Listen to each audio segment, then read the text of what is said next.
membaca ayat kursi merupakan salah satu sebab dimasukkannya manusia ke dalam surganya Allah. Makanya kemudian kita mendapati ayat kursi memiliki keutamaan yang sangat besar, dan itu dijelaskan oleh Rasulullah SAW. Kita membaca di dalam satu riwayat yang disampaikan oleh Rasulullah, man qara'a ayatal kursi dubura kulli sholatin lam yamna'uhu min dukhulil jannah illa ayyamuta. Barang siapa yang mereka senantiasa melazimi, barang siapa yang senantiasa mereka melazimi untuk membaca ayat kursi selepas sholat, maka tidak ada yang menghalangi dia untuk memasuki surga. Di situ kita mendapati keutamaan ayat kursi yang begitu besar.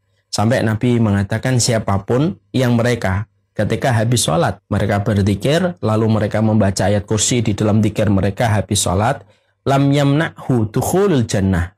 Ya, lam yamna'hu dukhulul jannah illa ayyamuta. Tidak ada yang menghalangi dia untuk masuk surga kecuali sampai dia meninggal dunia pasti masuk surga. Tentunya kita kemarin sudah menyampaikan bahwasanya Al-Quran itu memiliki surat dan ayat yang tingkat keutamaannya berbeda antara satu ayat atau satu surat dengan surat-surat yang lainnya. Karena sesungguhnya surat dan ayat itu memiliki keutamaan secara umum. Mereka menjadi petunjuk pada kehidupan kita dan akhirat kita. Tapi ada beberapa surat yang mereka memiliki keutamaan umum dan keutamaan khusus. Dan yang memiliki keutamaan khusus itu tidak semuanya. Yang memiliki keutamaan khusus itu hanya beberapa surat dan hanya beberapa ayat yang diterangkan oleh Rasulullah. Contoh, surat yang memiliki keutamaan khusus, Al-Baqarah memiliki keutamaan khusus. Makanya siapapun yang melazimi surat Al-Baqarah, mereka mendapatkan syafaat dinaungi oleh awan pada waktu hari akhirat kelak, bersama dengan surat Ali Imran. Makanya ayat surat Al-Baqarah merupakan surat yang tidak akan mampu menjadikan rumah kita dimasuki oleh setan. Itu surat Al-Baqarah. Ya. Bahkan Rasulullah kalau akan memakamkan seseorang bersamaan dengan jasad orang lain, maka Nabi selalu bertanya, siapa yang hafal surat Al-Baqarah? Dimasukkan lebih dulu untuk memuliakan dia daripada yang tidak hafal surat Al-Baqarah. Nabi kalau memerintah pasukan, sebelum ditunjuk siapa yang menjadi imam, Nabi nanya, siapa yang hafal surat Al-Baqarah? Yang hafal surat Al-Baqarah dia ditunjuk. Surat Ali Imran termasuk salah satu surat yang memiliki keutamaan khusus. Makanya Nabi selalu membaca 10 ayat yang terakhir ketika habis sholat. Nabi itu kalau habis sholat, ketika selalu membacanya ketika habis tidur. Nabi itu kalau habis tidur maka beliau duduk. Sunahnya begini, duduk, kemudian mengusap wajahnya, tidak langsung berdiri. Terus kemudian melihat langit ke atas, kemudian membaca 10 ayat yang terakhir pada surat Ali Imran dimulai dari inna fi ikhtilafil laili wan nahar. Ya. Lalu kemudian setelah membaca itu baru beliau berdiri berwudu. Dan itu merupakan salah satu keutamaan surat di dalam Al-Quran. Al-Baqarah, Ali Imran. Lompat kepada surat Al-Kahfi, 10 ayat yang pertama dan seluruh ayatnya ketika dibaca setiap hari Jumat. Kemudian lompat kepada surat Al-Mulk. Surat Al-Mulk itu mampu menjaga kita dari adab kubur ketika kita melazimi setiap malamnya. Tabarakalladzi biyadihil mulku wa huwa ala kulli syai'in qadir. Alladzi khalaqal mauta wal hayata liyabluwakum ayyukum ahsanu amala wa huwal azizul ghafur. 30 ayat. Kemudian langsung lompat kepada surat Al-Ikhlas, kemudian surat Al-Falaq, An-Nas. Maka surat-surat yang tadi saya sebutkan ini memiliki dua keutamaan. Keutamaan umum dan keutamaan khusus. Keutamaan umum menjadi petunjuk. Keutamaan umum setiap ayatnya bernilai pahala yang besar, setiap hurufnya. Tetapi juga memiliki keutamaan khusus yang mereka diistimewakan oleh Allah. Makanya boleh nggak kita mengutamakan surat-surat tertentu Ustaz dibandingkan surat-surat yang lainnya? Boleh. Dalilnya apa? Pada salah satu ayat di dalam surat Al-Baqarah, ma nansakh min ayatin aw nunsiha na'ti bi khairin minha aw misliha. Tidaklah kami hapuskan satu ayat, kata Allah, ya, lalu kemudian kami gantikan dengan ayat yang sepadan atau ayat yang lebih baik. Berarti ayat ada yang lebih baik, ada surat yang lebih baik daripada surat yang lainnya. Tapi ketika mengutamakan bukan berarti merendahkan surat dan ayat yang lainnya. Semuanya tetap agung karena semuanya itu kalamullah. Cuma ada beberapa surat yang lebih mendapatkan keistimewaan dari sisi Allah. Di antara ayat yang kemudian memiliki keutamaan besar itu kan ada ayat di dalam surat Al-Baqarah. Surat Al-Baqarah ini memiliki keutamaan yang besar. Dan saya berulang-ulang menyampaikan kepada antum sebuah riwayat datang dari Nabi SAW. Yaitu adalah man akhada Al-Baqarah. Man akhada surat Al-Baqarah. Barang siapa yang dia mengambil surat Al-Baqarah maka dia telah beruntung. Faman tarokaha, maka kemudian barang siapa yang kemudian dia meninggalkan surat Al-Baqarah maka dia adalah mendapatkan kerugian. Karena keutamaan yang besar yang dimiliki oleh surat Al-Baqarah. Makanya surat Al-Baqarah itu dapat dibilang surat yang tidak boleh kita skip. Kecuali kita harus perhatikan betul surat Al-Baqarah. Dari semua ayat-ayatnya, tadabbur ayatnya, dan tafsir-tafsirnya. Dan itu merupakan surat yang memiliki keutamaan yang sangat-sangat besar. Sampai Rasulullah pun mengistimewakan surat Al-Baqarah. Kita tentunya diperintahkan sebagai seorang muslim, kita membaca surat Al-Baqarah tiap waktu di dalam rumah kita. Tapi kalaupun kita tidak mampu membaca surat Al-Baqarah secara keseluruhan, kata Abdullah bin Mas'ud, diterangkan di dalam kitab tafsir Imam Ibnu Katsir, maka sesungguhnya cukup dengan kita 10, membaca 10 ayatnya.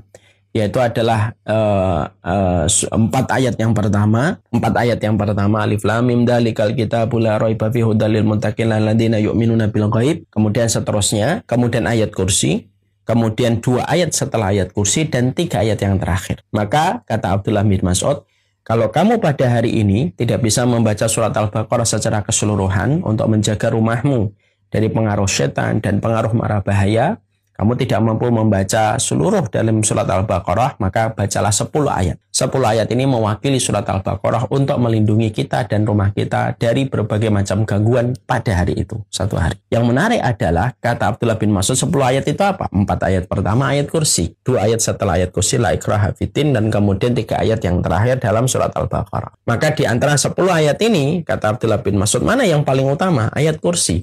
Ayat kursi. Karena memang betul-betul ayat kursi itu luar biasa, memiliki keutamaan yang besar. Tidak ada ayat yang paling Allah cintai kecuali adalah ayat kursi. Makanya lam yamna'hu dukhulul jannah illa ayyamuta. Makanya sampai Nabi mengatakan man qara'a ayat al-kursi dubura kulli sholatin lam yamna'hu dukhulul jannah illa ayyamuta. Makanya saking Rasulullah itu tahu bagaimana posisi dan kedudukan ayat kursi yang sedemikian besarnya, maka sampai Nabi mengatakan siapapun yang melazimi ayat kursi setelah sehabis sholat, tidak ada yang menghalangi dia untuk masuk surga kecuali sampai dia meninggal dunia pasti masuk surga. Nah, ini menjadikan kita di antara 10 ayat ini, maka diperhatikan ayat kursi, karena yang paling agung dalam surat Al-Baqarah itu ayat kursi. Yang menjadikan surat Al-Baqarah itu betul-betul besar, betul-betul mulia, ayat kursi itu adalah ayat kursinya. Makanya kemudian inilah yang menjadikan kita harus memahami, kita diberikan sebuah janji yang demikian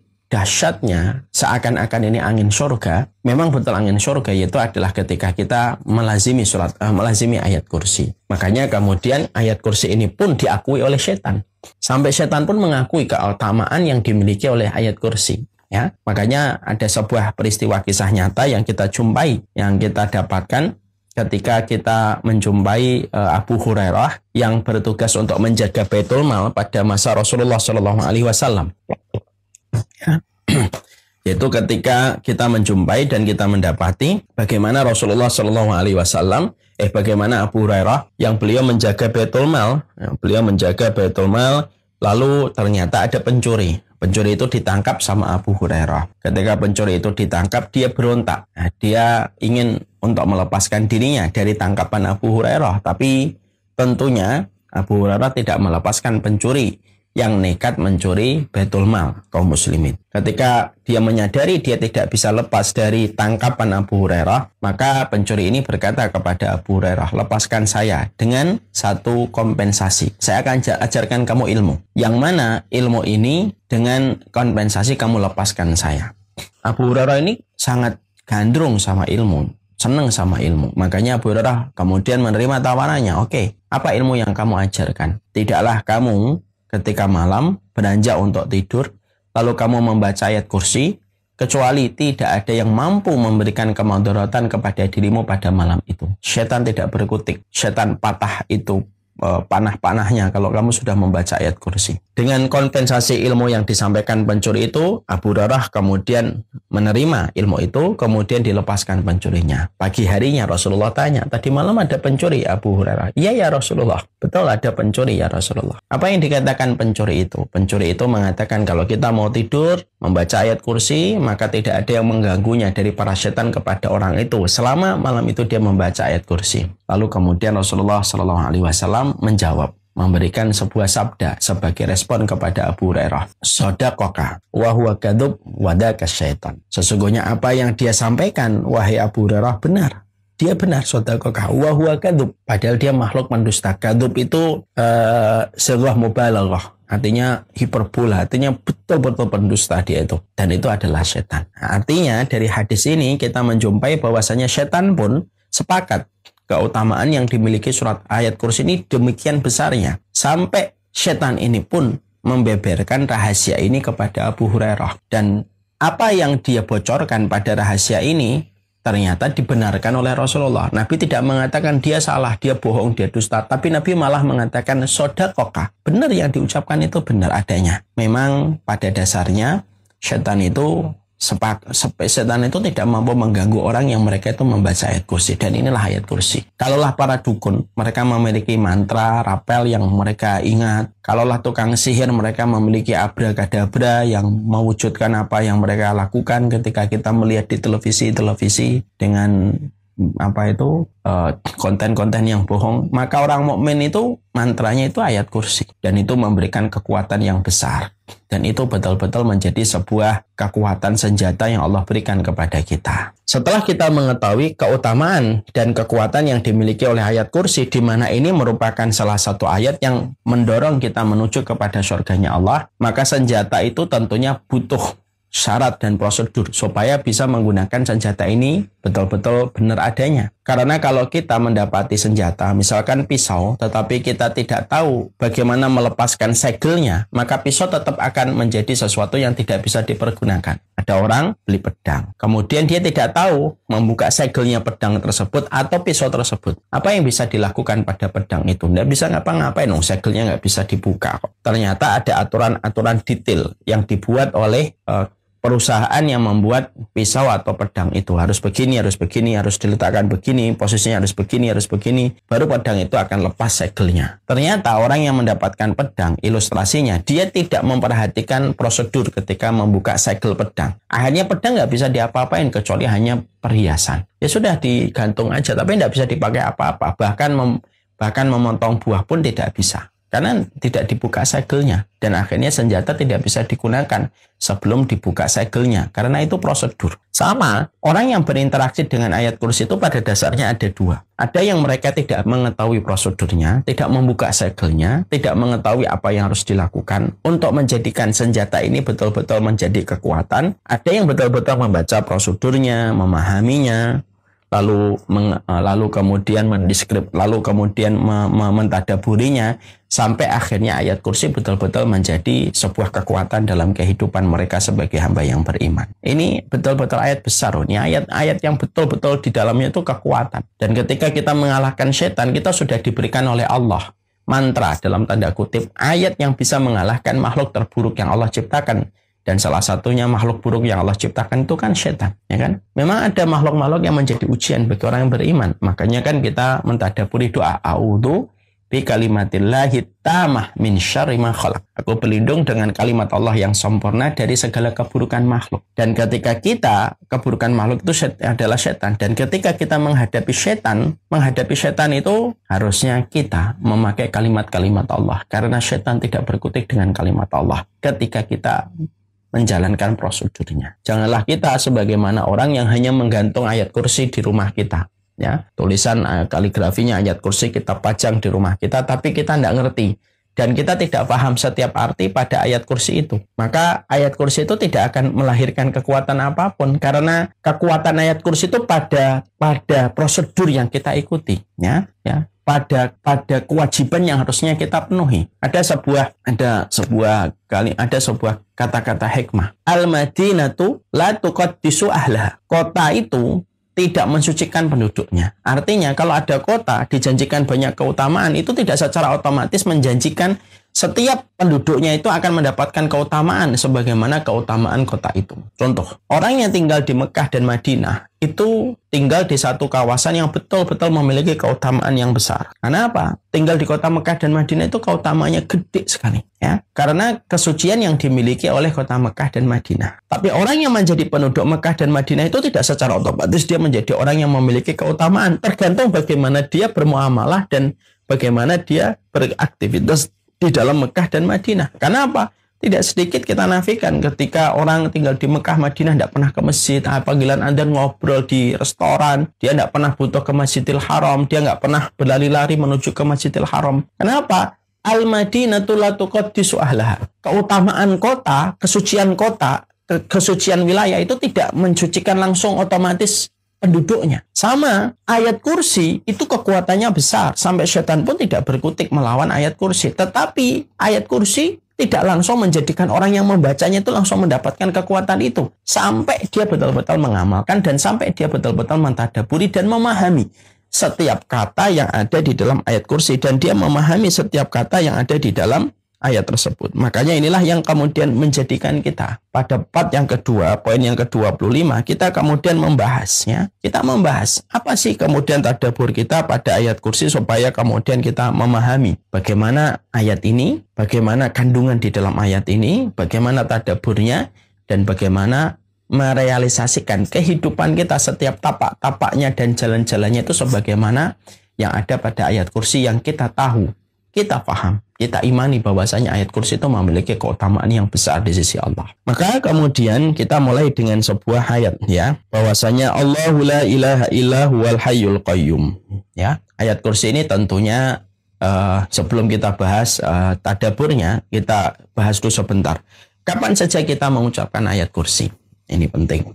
Yang pertama, setiap habis sholat ya. Setiap habis sholat itu kita berzikir dengan zikir-zikir sunnah yang diajarkan oleh Nabi, yaitu astagfirullah, astagfirullah, astagfirullah, Allahumma antas salam wa minkas salam tabarakta ya dal jalali wal ikram, la ilaha illallah wahdahu la syarika lahu mulku wa lahul hamdu yuhyi wa yumiitu wa ala kulli syai'in qadir, Allahumma la mani'a lima a'taita wa la mu'tiya lima mana'ta wa la yanfa'u dzal jaddi minkal jadd. Terus setelah itu kemudian subhanallah 33, walhamdulillah, Allahu akbar wa la ilaha illallah 100 kali. Kemudian ditambah dengan membaca ayat kursi, Al-Ikhlas, Al-Falaq, An-Nas setiap habis sholat. Sekali lagi, man qara'a ayatul kursi dubura kulli sholatin lam yamna'hu dukhulul jannah illa yamuta. Tidak ada yang bisa menghalangi dia dari surga kecuali kematian. Yang kedua, kapan kita disunahkan untuk membaca ayat kursi? Setiap pagi dan petang. Kata Rasulullah, man qalaha hina yumsiya ujira minna hatta yusbiha wa man qalaha hina yusbiha ujira minna hatta yumsiya. Siapapun yang membacanya di waktu pagi, dia dilindungi dari kami sampai kemudian pagi, dan siapapun yang membacanya di waktu pagi, dia dilindungi sampai pagi. Minna itu dari setan ya. Itu kemudian dari setan atau dari jin ya. Jin itu memberikan testimoni kepada Ubay bin Ka'ab, siapapun yang membaca ayat kursi di waktu pagi, dia dilindungi dari gangguan kami sampai sore.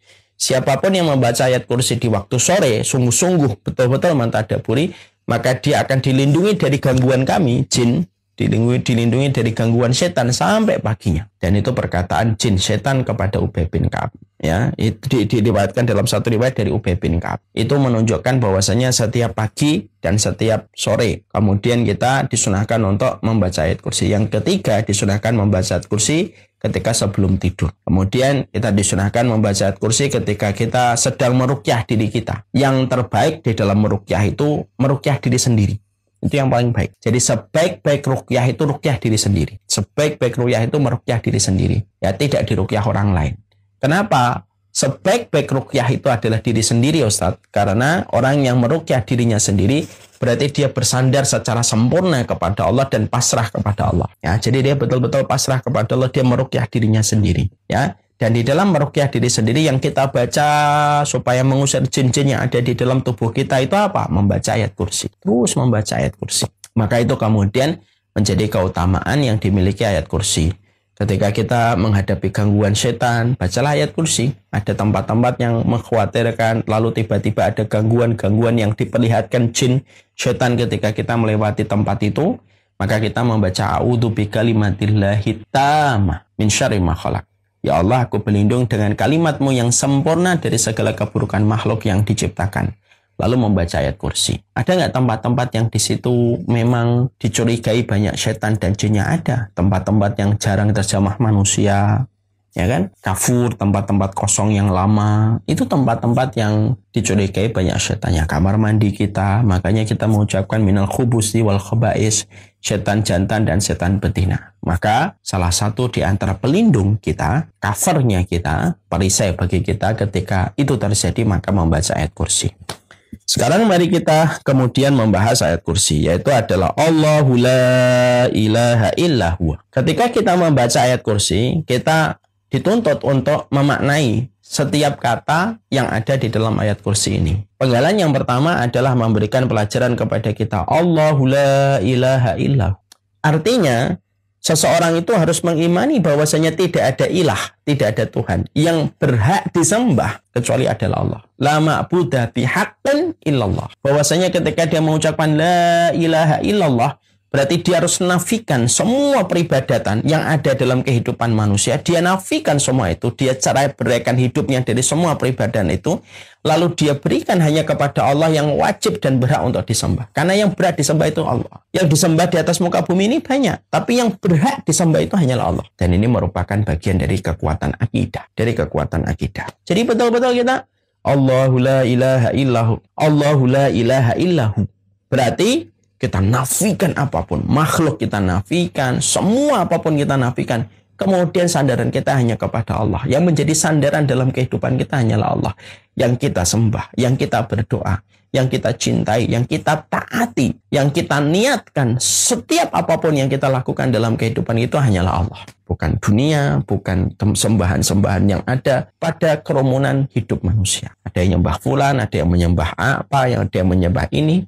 Lalu kemudian kita hanya menyembah kepada Allah semata. Maka ini kemudian merupakan bagian dari sebuah ayat yang meletakkan fondasi pertama kali itu tentang tauhid. Ini yang disebut dengan tauhid uluhiyah. Meletakkan betul-betul ibadah itu hanya kepada Allah semata. Setiap orang bisa beriman kepada Allah, tapi belum tentu setiap orang itu memurnikan iman mereka hanya kepada Allah. Saya ulang kembali. Setiap orang bisa beriman kepada Allah, tapi belum tentu setiap orang yang beriman memurnikan iman mereka kepada Allah. Kecuali orang-orang yang mereka itu betul-betul memurnikan ibadah mereka dan hidup mereka hanya kepada Allah. Orang yang kenal Allah, belum tentu mereka memurnikan ibadah itu hanya kepada Allah.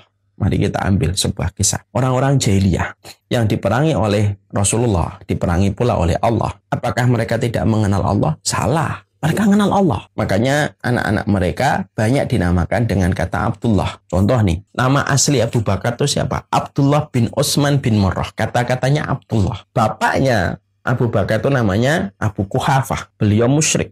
Baru masuk Islam ketika Fathu Mekkah. Tapi walaupun musyrik, dia menamakan anaknya itu aslinya nama Abu Bakar itu Abdullah bin Utsman bin Murrah. Menunjukkan orang jahiliyah itu kenal Allah. Makanya anak mereka namakan hambanya Allah.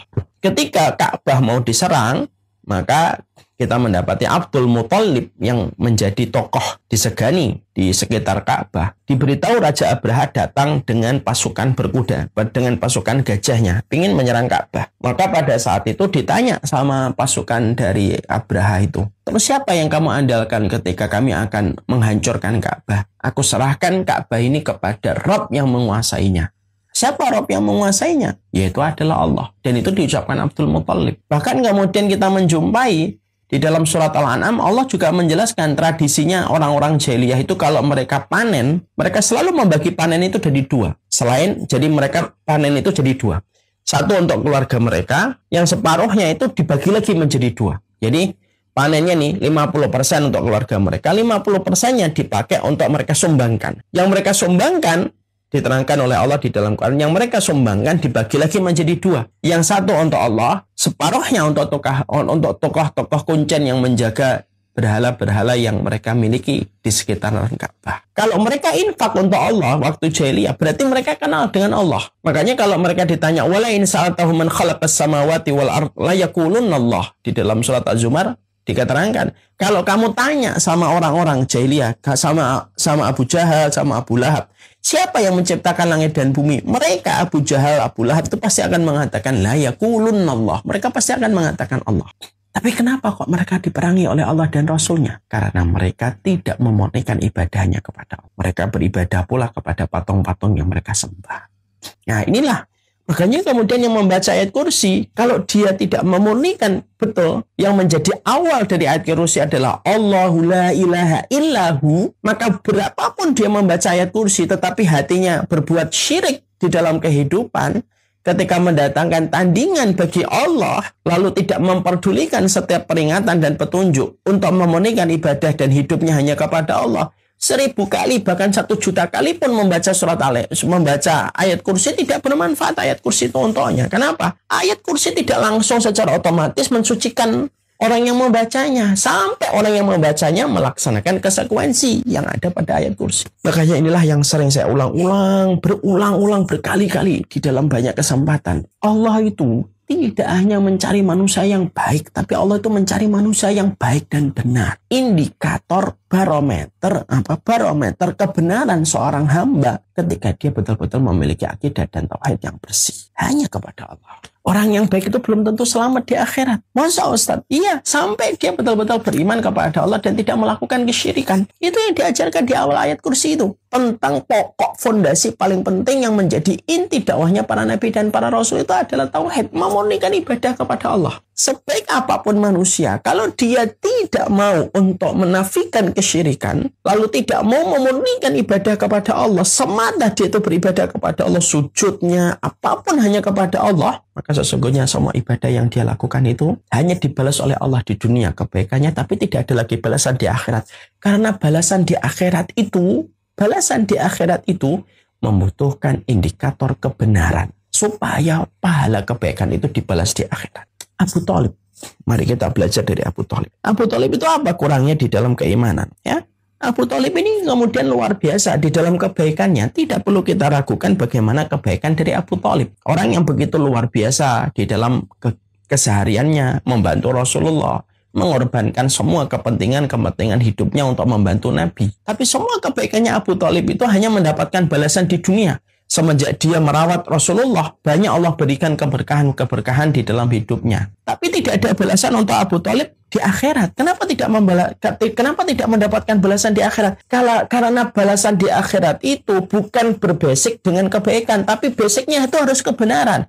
Dan basic kebenaran itu barometernya adalah kepada kemurnian tauhid, memurnikan ibadah kepada. Makanya Rasulullah kan mengatakan, kulli kalimatan uhaju bika indallah. Wahai pamanku, tolonglah ucapkan satu kalimat yang aku bisa jadikan hujah di hadapan Allah. Kalau kalimat ini engkau ucapkan, maka saat itu yang kita jumpai, Abu Jahal juga menemani Abu Thalib pada proses sakitnya yang berat. Atarghabu an millati abaina, apakah kamu akan tinggalkan urusan dari tradisi nenek moyang kita? Wahai Abu Thalib, kalimat itulah yang dipilih Abu Thalib. Semua kebaikan Abu Thalib tidak berbekas di akhir, hanya menjadi kenangan semata, tapi tidak dibalas oleh Allah. Kenapa? Karena balasan itu hanya diberikan di akhirat bagi yang benar, dan indikator dan barometer kebenaran terletak pada kebersihan akidah dan kemurnian tauhid. Ada lagi yang kayak Abu Thalib, sudah sering saya sampaikan dalam banyak kesempatan. Abdullah bin Jud'an, orangnya baik.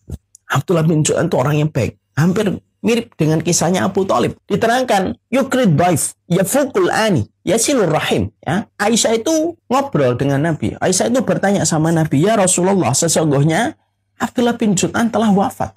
Tapi kan kita tahu kebaikannya Abdullah bin Jud'an.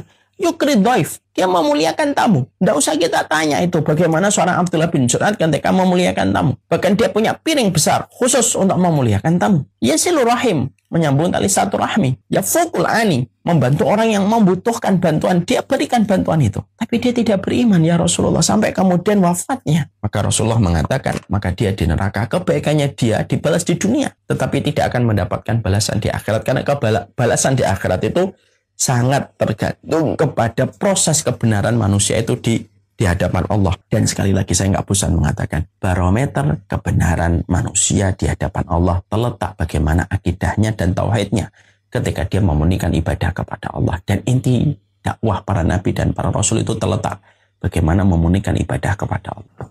Makanya inilah yang menjadikan kita akhirnya mencoba untuk memahami, inilah pentingnya tauhid, inilah pentingnya akidah. Ya.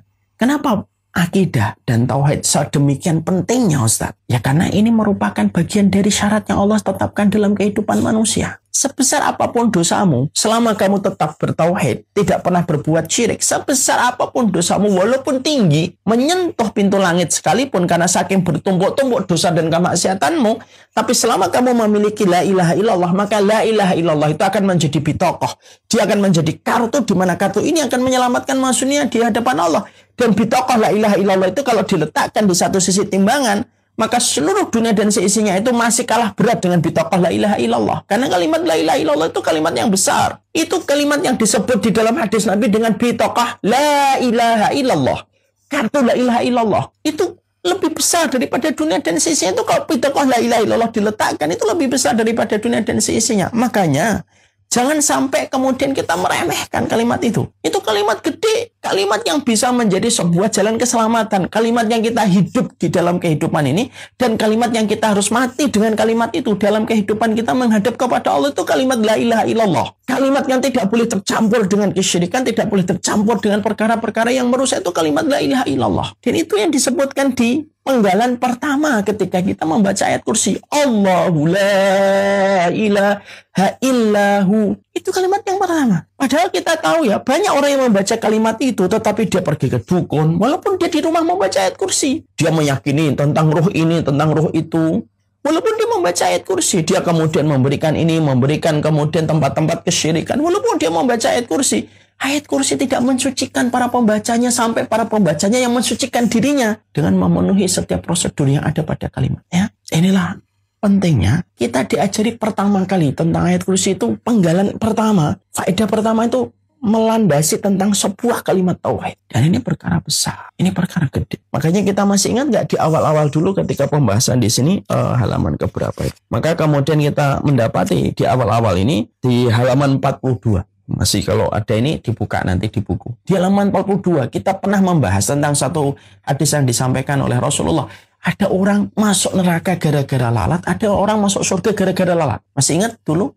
Awal-awal dulu saya menyampaikan dulu masih offline 2 tahun sebelum pandemi. Saya menyampaikan ada 2 orang yang akan memasuki sebuah kampung. Lalu kampung itu membuat syarat siapapun yang melewati kampung mereka harus berkorban untuk Tuhan yang mereka sembah dengan apapun. Tidak boleh memasuki kampung itu kecuali harus berkorban untuk Tuhan yang mereka sembah. Datanglah orang yang pertama. Datang orang yang pertama akan memasuki kampung itu. Ditahan di perbatasan kampung. Dikatakan kepadanya, kamu nggak bisa masuk ke kampung kami kecuali kamu harus korban. Lalu kemudian dia berkata, saya tidak punya sesuatu untuk dipakai berkorban. Saya orang miskin. Maka para penjaga di perbatasan kampung itu berkata, itbah walau bidubabin. Sudahlah kamu korban walaupun dengan lalat sekalipun. Akhirnya dia memandang, cuma lalat. Dia cari lalat, dia tepok, mati lalatnya. Dia mengatakan, saya berkorban untuk Tuhan berhala kalian. Supaya mendapatkan akses melewati kampung itu. Diberikan akses dong. Jalan dia. Di tengah perjalanan dia mati, kata Nabi, matinya masuk neraka. Disebabkan dia berkorban untuk selain Allah. Walaupun cuma seekor lalat. Lalu kemudian datanglah yang kedua. Orang kemudian solih.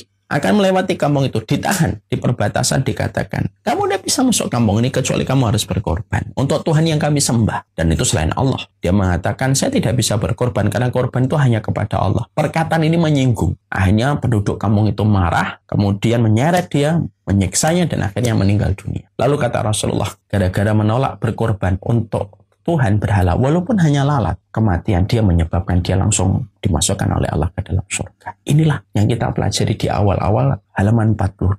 Pada poin yang kedua tentang pembahasan jalan ke surga. Poin yang kedua itu adalah pembahasan tentang pentingnya tentang tauhid. Dan ini diajarkan betul dalam kehidupan kita. Makanya kalau sudah berkaitan tentang syirik, iman, sudah tetapin itu. Baca dalilnya, baca maknanya, lazimi apa yang termaksud di dalam ayat itu ketika sudah berkaitan tentang tauhid dan akidah. Jangan pernah menggadekan. Jangan pernah ngikutin apa yang rame, apa yang tren.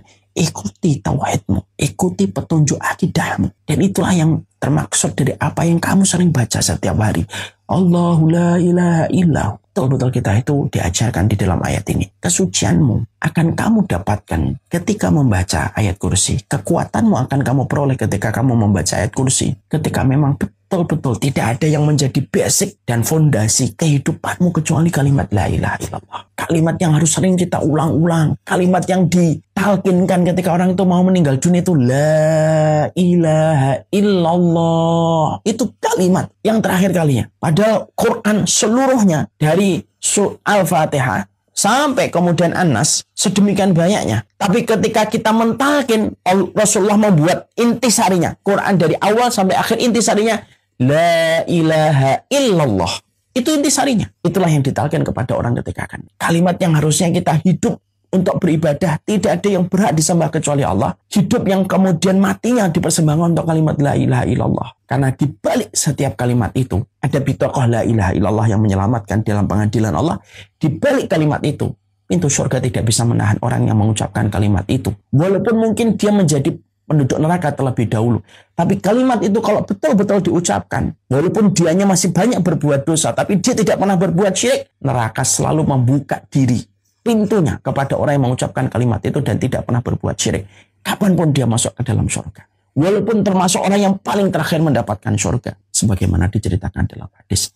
Selama kalimat la ilaha illallah itu menjadi bitokoh. Bitokoh itu kartu. Yang mana kalau kartu ini ditimbang, kata Rasulullah, kalau kalimat la ilaha illallah ini dijaga, lalu dia tidak pernah berbuat syirik, walaupun mungkin masih banyak melakukan dosa, tapi dia tidak pernah mau bersentuhan dengan kesyirikan, kalimat itu kalau ditimbang di dalam mizan, maka dunia dan seisinya masih kalah berat dengan kalimat la ilaha illallah. Dan itulah tafsir. Sekali lagi, al-madinatu la tuqaddisu ahlaha. Madinah itu tidak mensucikan penghuninya. Kalimat atau ayat kursi tidak secara otomatis memberikan kesucian, tidak secara otomatis memberikan kamu kekuatan. Kecuali kita yang harus merespon dan siap dengan konsekuensi di balik setiap kata yang ada pada ayat kursi. Baru ayat kursi itu akan mengharamkan kita masuk neraka dan mewajibkan kita untuk menjadi penduduk surga. Man qara'a ayatal kursi dubura kulli salatin lam yamna'hu dukhulul jannah illa yamuta. Tidak ada yang membaca ayat kursi setelah habis sholat itu. Dari surga itu tidak ada yang menahannya kecuali kematian yang akan menghantarkan dia menuju kepada surga. Kita baru membahas Allahu la ilaha illahu huwal hayyul qayyum. Apa artinya hayyun? Apa artinya qayyum? Apa konsekuensi dalam kehidupan iman kita ketika kita mengimani hayyul qayyum ya Allah? Ini akan kita sampaikan dalam pertemuan kita berikutnya. Wassallallahu ala nabiyina Muhammad. Semoga Allah merahmati kita, memberkahi setiap ilmunya kita. Semoga ayat kursi memberikan kesucian, kekuatan, ketakwaan kepada kita. Ingat, ayat kursi itu tidak secara otomatis memberikan kekuatan dan kesucian bagi para pembacanya. Sampai para pembaca ayat kursi, mereka melaksanakan konsekuensi terhadap ayat itu. Semua itu ada syaratnya. Bukankah gigi, bukankah kunci bergerigi? Kenapa setiap kunci dibuat bergerigi? Karena itu syarat untuk masuk kepada satu tempat.